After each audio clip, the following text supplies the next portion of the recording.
Today on CCX News, responding to tragedy, how a pair of Plymouth residents aim to save lives.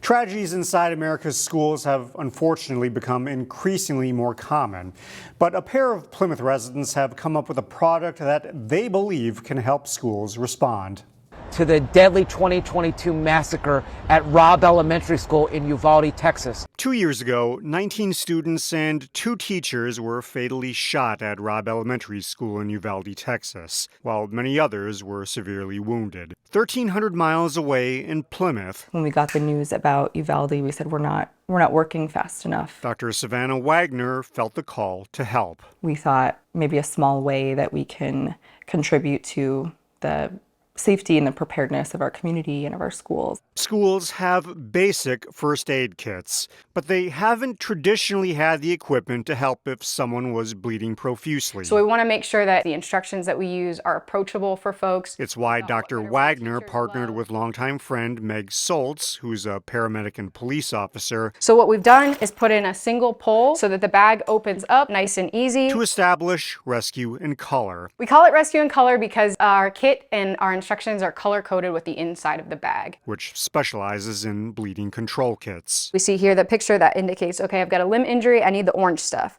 If there's an injury to what we refer to as a junction, or where the limbs meet the body, now I'm gonna have to wound pack, and all that's in the green section. Or if there's penetrating trauma to the chest or the back, you've got a puncture wound to the chest, now we're gonna move on to a chest seal. Essentially, the kits are designed so that people who aren't trained first responders, like classroom teachers, can stop the bleeding as they wait for the professionals to arrive. This equipment can, will, and does save lives every day. It's why they're on a mission to put the Rescue in Color kits in as many schools as possible. So all of our Rescue in Color kits are in or near the AED cabinet. Every school in the Wayzata School District has at least one. The kits are easy to use. At the high school, they have 11. You can look at the type of wound that you have presented to you and figure out what is the best treatment plan. But the real hope is to one day have them in every classroom. Because those first few minutes in an accident are really, really critical. The Rescue in Color kits cost about $100 a piece. Funeral services are planned Tuesday for the Brooklyn Park woman murdered at her apartment complex.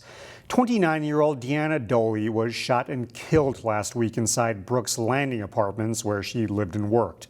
According to criminal charges, the suspect accused of killing her, James Nadeau II, had gotten into an argument with his father before firing shots inside the building.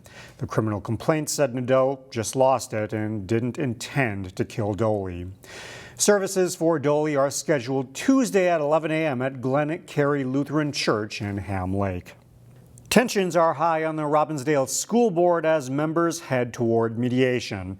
The board decided to work with a mediator to improve board relations in December. The Mediation Center of Minnesota will provide those services. A board committee is meeting Monday night to continue designing the mediation process. Meanwhile, frustration boiled over during a work session last Tuesday. Could we have some I'm asking for maturity. Oh, yeah, please. I'm asking for the same thing. And not only am I asking for maturity, I'm asking for respect. I am not going to have you sit up here and put your hand up when I get ready to talk. Allow Director Vento, who happens to be, please. So it happens to be the only that man. Is not what's going that on. That is exactly what's going on. The board is also working with an outside firm to help find a permanent superintendent. Former Superintendent David Engstrom and the district split ways last September. The city of Plymouth is reviewing a proposed housing development on the site of a former horse riding club. The proposed development is near the Plymouth-Maple Grove border, just north of Chunkata Trail. The area is surrounded by single-family homes. A developer is proposing 22 single-family homes on the former Silver Buckle Saddle Club property. While the city's comprehensive plan calls for homes, residents have raised concerns on the proposed access to the development, which would require a new public street connection from a residential neighborhood to the east. I mean, as several people have already said, the proposed path to get into the development coming in through the east is 3 times as far as if you were coming in off Chunkata Trail. And as they say, it's very windy and a lot of kids in the neighborhood. The Planning Commission recommended approval by a 4-2 vote. 60 degrees in February might have you itching to start in the garden, but as Emily Haugen reports, experts say not so fast. The sunshine outside has us thinking it's an early spring, but that season hasn't quite sprung yet. Minnesota fluctuates from one week to the next, from one day to the next. Donna Italian tends to the plants at Lyons Greenhouse. She says Minnesotans are excited about the warm temperatures. I highly recommend people to wait.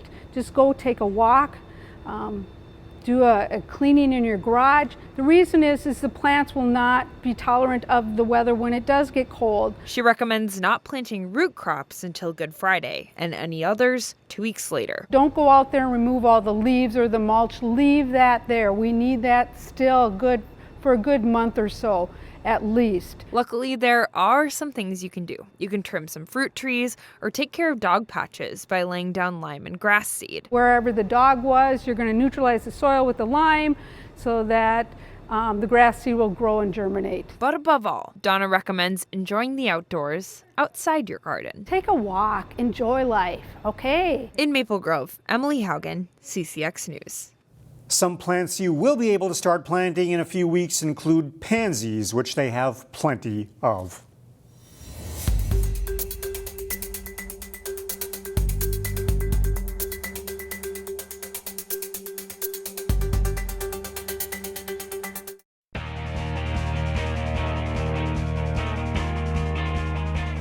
Section champions will be crowned later this week in boys hockey. Saturday marked a busy day with semifinal games in most sections, including in 5AA, where top-seeded Maple Grove faced off with 4th-seeded Champlin Park.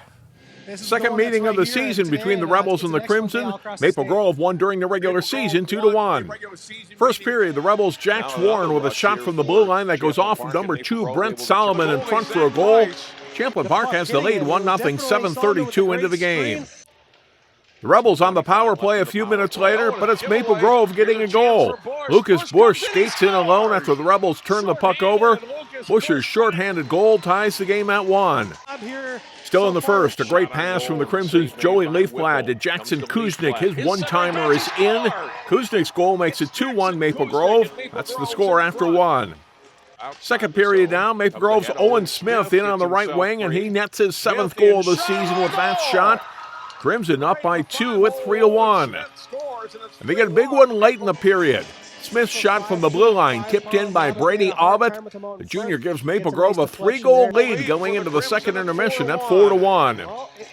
And the Crimson put the game away with 2 goals in the third, including this one from Joey Imgrind.